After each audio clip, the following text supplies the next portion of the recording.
I have been in and out of the fleet industry the majority of my career. When I started as fleet manager, it was somewhat of a venture out for me. I'd worked for an FMC, and now I was going and going to run my fleet on my own.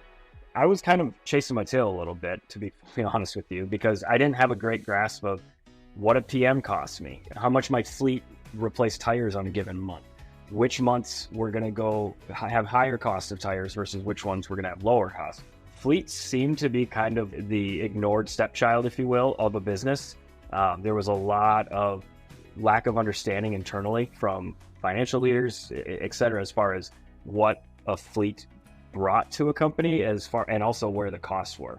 You know, what's unique about that is a fleet is really just a tool like anything else. But because fleets have so much more cost associated with them, it seems like it's forgotten that it's a tool to drive revenue in a company.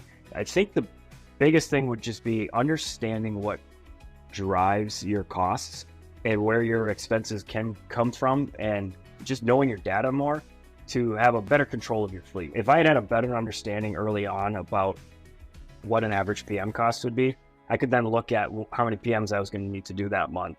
And now I should be able to say, all right, I have, if it costs me $600 to do a PM and I have 20 to do, there's my cost there. Looking back, had I had that knowledge right out the gate that I now know being on this side of the house would have probably made my life a lot easier.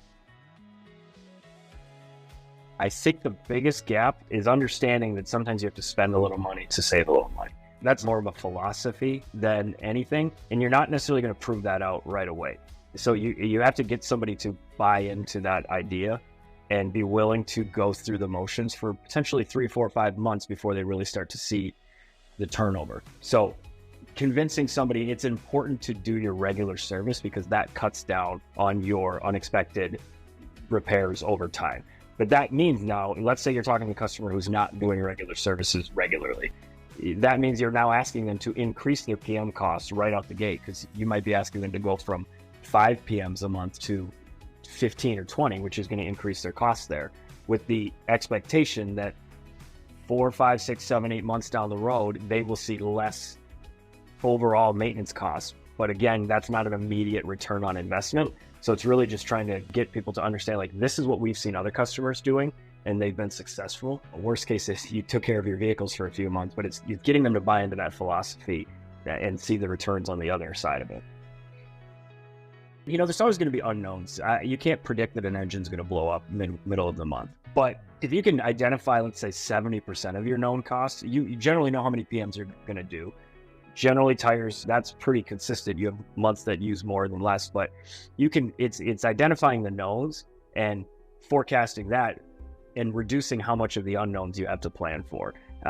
When I first started, I think I was pretty much kind of just going mostly on the unknowns and slowly learning the knowns as I went. But that's really where the data could have come in early to help me close that gap as quick as possible and just focus on the unknowns. I would say really get into the data.